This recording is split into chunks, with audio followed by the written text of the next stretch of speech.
Welcome. This is Radio Pras.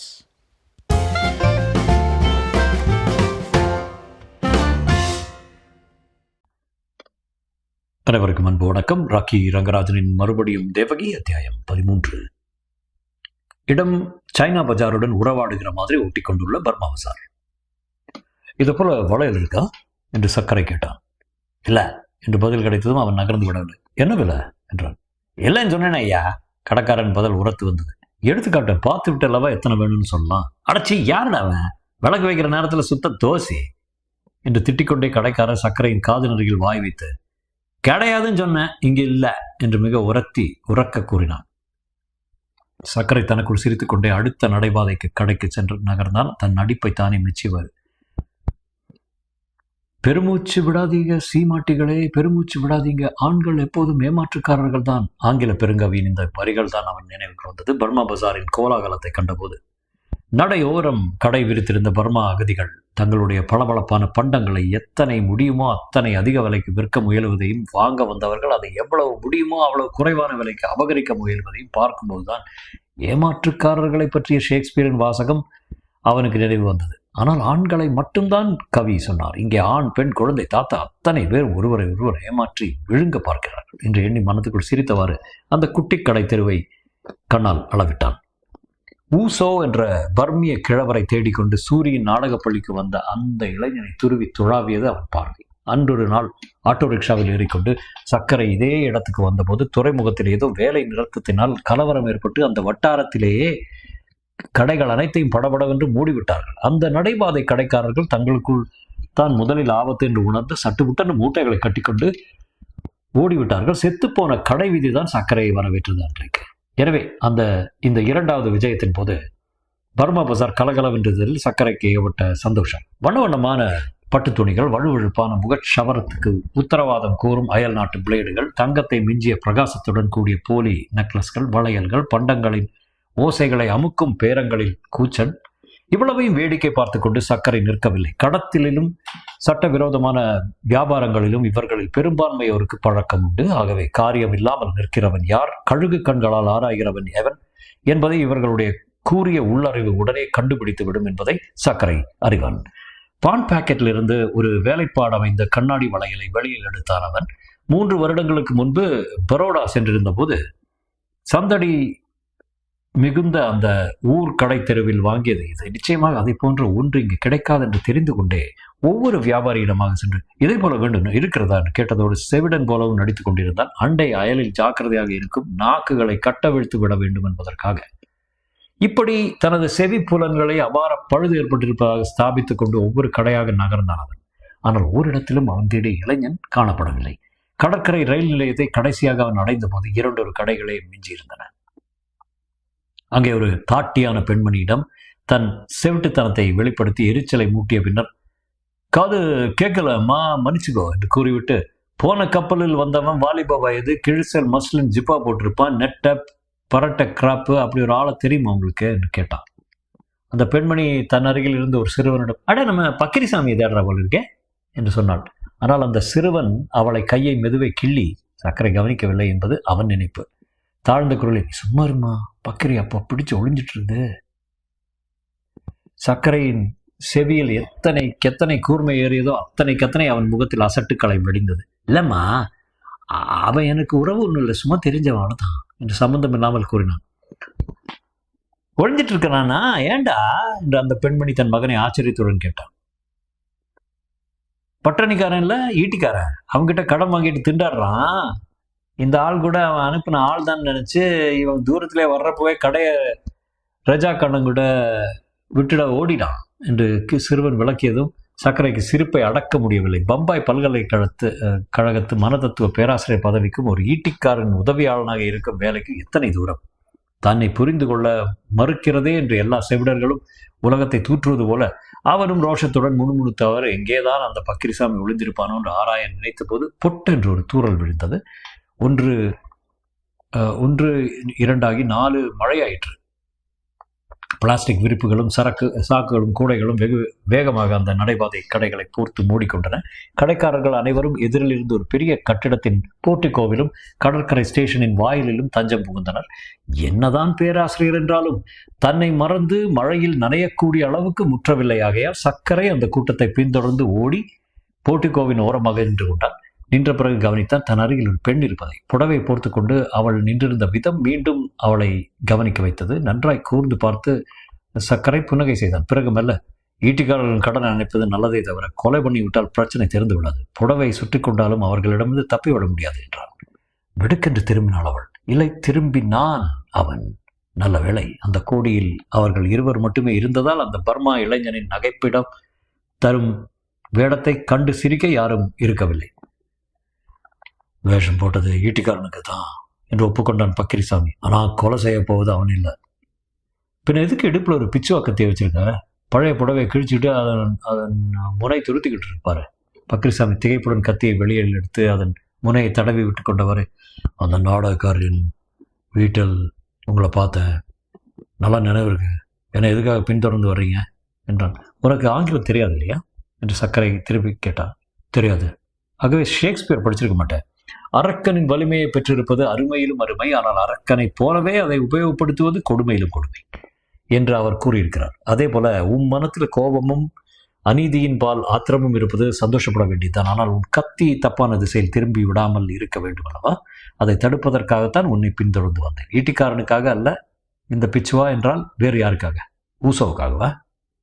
Pakkirisamy தன் அதிர்ச்சியை வெளிப்படுத்திக் கொள்ளக்கூடாது என்று மறுபக்கம் முகத்தை திருப்பிக் கொண்டு மேலே சுற்றி கொண்டிருந்த புடவையை மெதுவாக களையலானான். ஆனால் அவன் முகத்தில் கூத்தாடிய வெறுப்பு தீயை சர்க்கரை கவனிக்க தவறவில்லை. மழை நின்று விட்டதா என்று கையை வெளியே நீட்டி பார்த்தான். பிசு பிசு என்று பன்னீர் தெளித்த மாதிரி தூறல் பதிந்தது அவன் முழங்கை வரையில். நான் ஈட்டிக்காரன் அனுப்பி வந்தவன்ல ஊசாவின் ஆளும் இல்லை, பயப்படாத என்று தைரியம் கொடுத்தான் பக்கிரிசாமிக்கு. பின்ன எதிரிக்கு எதிரி நண்பன் இல்லையா? நான் ஊசாவின் எதிரி, ஆகவே உனக்கு நண்பன். அந்த பர்மா அகதி சர்க்கரையை சந்தேகத்துடன் நோக்கினான். சர்க்கரை தனது சோடா புட்டி கண்ணாடியை கழற்றி கைக்குட்டையால் துடைத்துக் கொள்ள தொடங்கிய போது அந்த பாப்பாத்தனமான கண்கள் பக்கிரிசாமியின் பயத்தில் பாதியை போக்கின. அடுத்தாற்போல் சர்க்கரை பேசிய விதம் அவனுடைய மிச்ச அச்சத்தையும் அகற்றிவிட்டது. ஷேக்ஸ்பியர் படித்தராவிட்டால் பரவாயில்ல, வேலைக்காரி படமாவது பார்த்திருக்கியா என்றான் சர்க்கரை. அதுல கத்தியை தீட்டாதே ஆனந்தா புத்தியை தீட்டுன்னு ஒரு வசனம் இருக்கு. அதே தான் நானும் உனக்கு சொல்கிறேன். பிச்சுவாவை மடக்கியே வச்சுக்கோ.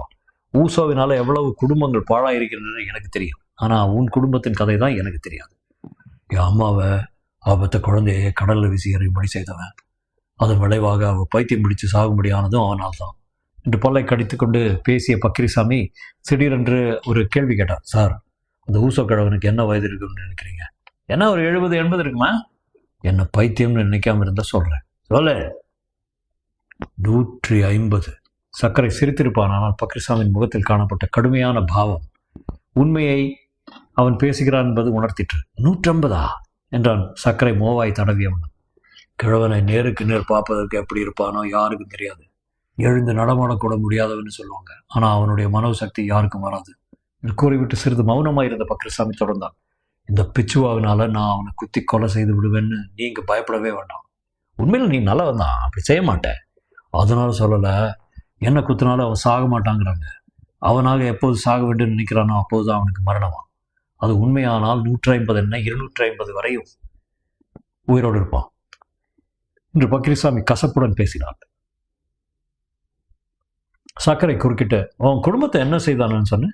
அந்த விவரத்தை தெரிஞ்சு கொள்ள தான் நான் வந்தேன் என்றான். பக்கிரிசாமியின் தலை தாழ்ந்தது. ஆழ்ந்த சோகத்தினால் அவன் முகம் இருளடைந்த மெலிந்த குரலில் அவன் சொல்லனான். ரங்கூன்ல கடற்கரை எங்கள் குடும்பம் இருந்தது. ஒன்று தான் எனக்கு நினைவு இருக்கு. ஊசோ கிழவன் பண்ண விபரீதமெல்லாம் பிறர் சொல்லித்தான் எனக்கு தெரியும். என் தகப்பனார் ஒரு பெட்டி கடை நடத்தி வந்தவர். நான் பிறந்து 4-5 வருடம் கழித்து என் அம்மாவுக்கு ஒரு தம்பி பிறந்தான். என் அப்பாவுக்கும் கிழவன் ஊசோவுக்கும் என்னவோ ரொம்ப சிநேகிதமா, பித்தளையெல்லாம் தங்கமாக பண்ணி தருவேன்னு கிழவன் சொன்னதை நம்பி அவன் பின்னாலேயே என் அப்பா சுற்றி கொண்டிருந்தார். கிழவன் அடியோடு வெறுத்தவ என் தாய். அதனால் ஒரு நாள் அவளையும் தனக்கு அடிமையாக்கி கொண்டு விட்டான். அவன் நில்லுன்றா நிற்பா, உட்காருனா உட்காருவா. சில சமயங்களில் திடீர்னு கிழவனை எதிர்த்து கொள்வா. வீட்டில் பெரிய சண்டை நடக்கும். என் அப்பா அம்மாவை அடின்னு அடித்து நொறுக்குவார். சர்க்கரை இந்த விஷயங்கள் மனத்தை சிறுத்தி கொண்டே கைகடிகாரத்தின் தெருவையும் பார்த்து கொண்டான். முதல் லயன் கடற்கரை சாலை கொஞ்சம் கொஞ்சமாக சுறுசுறுப்பு இழந்து கொண்டிருந்தது. கடியாரத்தின் முட்கள் மணி 9 தாண்ட தாண்ட போக்குவரத்து நடமாட்டம் குறையலாயிற்று. பக்கிரிசாமி மேலே சொன்னான். பார்த்தவங்க சொன்னாங்க, கிழவனுக்கும் என் அம்மாவுக்கும் ஒரு நாள் கடற்கரையில் அலையடிக்கும் இடத்துல நின்று இருந்தாங்களாம். கிழவன் கையில் ஒரு தடி இருந்தது. அம்மாவின் இடுப்பில் என் 2 வயது தம்பி இருந்தான். கிழவன் திடீர்னு மணலில் உட்காந்தான். அம்மா உட்காந்தா. அவன் எழுந்தான், அவளும் எழுந்தா. அவன் ஓடினான், அவளும் ஓடினான். அவன் தன் கையில் இருந்த தடியை விசையுடன் சுழட்டி கடலில் எரிஞ்சான். அடுத்த சொல்ல பக்ரிசாமி சொல்லும் முன்பே அதை உணர்ந்து சர்க்கரையின் ரத்தம் சில்லிட்டது. உறைந்து விட்ட மாதிரி உடம்பு விரைத்தது. பக்ரிசாமி கண்ணை துடைத்து கொண்டு கூறினான், ஆமாம், அம்மாவும் தாடு இடுப்பில் இருந்த குழந்தையை ஒரே சுற்றாக சுழட்டி கடலில் எரிஞ்சிட்டான். மறுநாள் கால சவந்தான் கரையில் ஒதுங்கியது. சில நிமிடம் இருவரும் மௌனமாக இருந்தார்கள். பிறகு பக்ரிசாமி, கிழவன் எங்கேயோ ஓடி போயிட்டான். அம்மாவை வெட்டறிவாளால் குத்திட்டு அப்பா ஜெயிலுக்கு போனானு. அம்மா சாவிலிருந்து பிழைச்சா. ஆனால் புத்தி பசகி விட்டுச்சு. எனக்கு 12வது வயது வர அம்மா பைத்தியமாகவே திரிஞ்சிட்டு இருந்தா. கண்ணை மூடினான். நீ ஊசியோ பழி வாங்குறதுக்காக ஊர் ஊராக தேடி வேட்டையாடிட்டு இந்தியாவுக்கு வந்து சேர்ந்திருக்கிற இந்த கதையை முடித்தான் சக்கரை. ஆமாம், நல்லது. நான் முதலே சொன்னபடி இந்த கத்தி வேலையில் இப்போது இறங்காத என்று கூறிவிட்டு போர்ட்டிகோவை விட்டு வெளியே வந்தான் சர்க்கரை. ஆனால் பக்ரிசாமி சம்மதிக்கவில்லை. நான் ரங்கூர்லேருந்து சென்னைக்கு வந்ததை ஊசாவை ஒழிப்பதற்காக தானே. சர்க்கரை கண்டிப்புடன், நான் பம்பாயிலிருந்து சென்னைக்கு வந்ததும் அதே காரியத்துக்கு தான் என்றான். எனக்கு உன்னை போல துடிதிருப்பும் வாலிபு பிராயமும் உள்ள உதவியாளன் தேவையாக இருந்தது. நல்ல சமயத்துக்கு நீ கிடைச்சிருக்க. மூளையை தீட்டி வச்சுக்கிட்டு உள்ளங்கையை தேய்த்து சூடாக்கி கொண்டு தயாராயிரு. எந்த நிமிடத்திலும் வந்து கூப்பிடுவேன். பைத்தியக்காரத்தனமாக எதுவும் செய்திடாத என்று எச்சரித்து விட்டு புறப்பட்டான். ஒரு பூசலில் எவன் பக்கம் நியாயம் இருக்கிறதோ அவன் மும்மடங்கு ஆயுதபணியாக இருக்கிறான். என்னுடைய மனசாட்சி அநீதியினால் கரைபட்டிருக்கிறதோ அவன் எஃகு கோட்டையினுள் பூட்டிக் கொண்டிருந்தாலும் நிர்வாணமானவனே என்று ஷேக்ஸ்பியர் வரிகளை அவன் வாய் முணுமுணுத்தது. பாரிஸ் கார்னரை தாண்டி கொண்டு அரண்மனைக்காரன் தெருவின் அருகே வந்தபோது முனையில் ஒரு பத்திரிகை கடை திறந்திருப்பது தெரிந்தது. அந்த கடைக்காரன் தக்காளி பழ சர்பத் மிக அருமையாக தயாரித்து கொடுப்பான் என்பது சர்க்கரைக்கு நினைவு வரவே கடையை நோக்கி நடந்தான். சோம்பேறித்தனமாக சர்பத்தை சுவைத்து குடித்திருந்த போது மாலை தினசரியின் செய்திகள் அறிவிக்கும் சுவரட்டி சர்க்கரையின் கண்ணில் பட்டது. அதையொட்டி அவன் மூளையும் வேறு திசையில் வேலை செய்ய தொடங்கியதால் பானத்தை ருசிப்பது இன்னும் மெதுவாயிற்று. சர்பத்தை குடித்து முடித்த போது அவனுடைய யோசனைகளும் ஒரு முடிவுக்கு வந்தன போலும் ஒரு தினசரி தாள் வாங்கி கொண்டு புறப்பட்டான். நடையிலேயே பிராட்வேயை அடைந்த போது மணி 10 தாண்டிவிட்டது. பிராட்வேயின் நுனியில் இருந்த செருப்பு கடையும் வாத்திய கடையும் ஹோட்டலும் மூடப்பட்டு விட்டன. அவைகளை தாண்டி நேரே வடக்கு திசையில் சர்க்கரையின் நடை வளர்ந்தது. சிறிது சிறிதாக சந்துகளும் கடைகளும் கண்ணில் பட்டன. அவற்றிலே பல அச்சாபீஸ்கள் இருந்தன. ஆங்காங்கே விளக்கு எரிந்து கொண்டிருந்தது. சில இடங்களில் கதவை தாளிட்டு கொண்டு வேலை செய்தாலும் சிறிய அச்சு இயந்திரத்தின் கடகடா மடமடா சத்தம் தெருவை எட்டி பார்த்தது. சற்று நின்று சர்க்கரை அந்த எந்த அச்சகம் தேவலை என்பது போல் நோட்டம் விட்ட பின் ஒன்றை தேர்ந்தெடுத்தான். அவன் கதவை திறந்ததுமே நிலைப்படி அருகே படுத்திருந்த ஒரு கிழவர், யாருதே, என்ன பண்ணா என்று கேட்டபடி இருளில் துழாவி அருகே தண்ணீர் கூஜாவுக்கு பக்கத்திலிருந்து மூக்கு கண்ணாடியை எடுத்து மாட்டிக்கொண்டார். உள்ளே அச்சு வேலை நடந்து கொண்டிருக்கிறது என்பது உறுதிப்படுத்திக் கொண்டு சர்க்கரை, மேனேஜர் இருக்காரா என்று மிடுக்குடன் கேட்டான். அது வேற பாழுதாக்கும், நான் தான் இங்கே எல்லாம் என்று முனகினார் கிழவர். அப்படியா, ரொம்ப சந்தோஷம், ஒரு அர்ஜென்ட் வேலை என்று கூறி தானே சுவிட்சை தட்டி விளக்கை போட்டான் சர்க்கரை. பிறகு கையில் இருந்த தினசரி தாளை மேஜை மீது பரப்பி, இது போல ஒன்று ரகசியமாக கம்போஸ் பண்ணி அச்சடித்து தர முடியுமா என்றான். ஏதாச்சும் போலீஸ்ல மாட்டுற விஷயமா? வேணாம் ஜாமி என்று கையெடுத்து கும்பிட்டார் கிழவர். ஆட இல்லை ஐயா, பயப்படாதீங்க என்று உரிமையுடன் அவர் முதுகில் தட்டி மேஜை அடியில் உட்கார்த்தி வைத்தான் சர்க்கரை. என்னை பார்த்தாலே தெரியல, காலேஜ் ஸ்டூடெண்ட்னு. எங்கள் காலேஜில் ஒரு தமாஷ் பண்ணுவதற்காக கேட்டேன். முடியுமா முடியாதா? இதே பிராட்வேல இன்னொரு 2 டஜன் அச்சாபீஸ் இருக்கு. கிழவர் அந்த தினசரியை வாங்கி பார்த்தார். இதே தான் இருக்குது, நல்ல பேப்பரா. இன்னொன்று எதுக்காக அச்சடிக்கணும்? அதான் சொன்னானே, தமாஷ்குன்னு. சர்க்கரை முதல் பக்கத்தை சுட்டி காட்டினான். இதோ இந்த மூலையில பாருங்க, பாகிஸ்தானில் நெருக்கடி என்று கால் பக்கம் செய்தி போட்டிருக்காங்களே, இதை மட்டும் எடுத்துட்டு நான் தர்ற வேறொரு செய்தியை இந்த இடத்துல போட்டு அச்சடித்து தரணும். ஒரே ஒரு காப்பி போதும். ஏகப்பட்ட செலவாகும். நாளை சாயந்தரம் தான் தருவேன். பிளாக் வேற பண்ணணும். செலவை பற்றி யோசிக்காதீங்க. என்ன நியூஸ் சேர்க்கணும் அதை காட்டுங்க என்ற கிழவர். இதோ எழுதி தர்றேன் என்று சர்க்கரை துண்டு காகிதத்தில் எழுதினான். குட்டு வெளிப்பட்டது.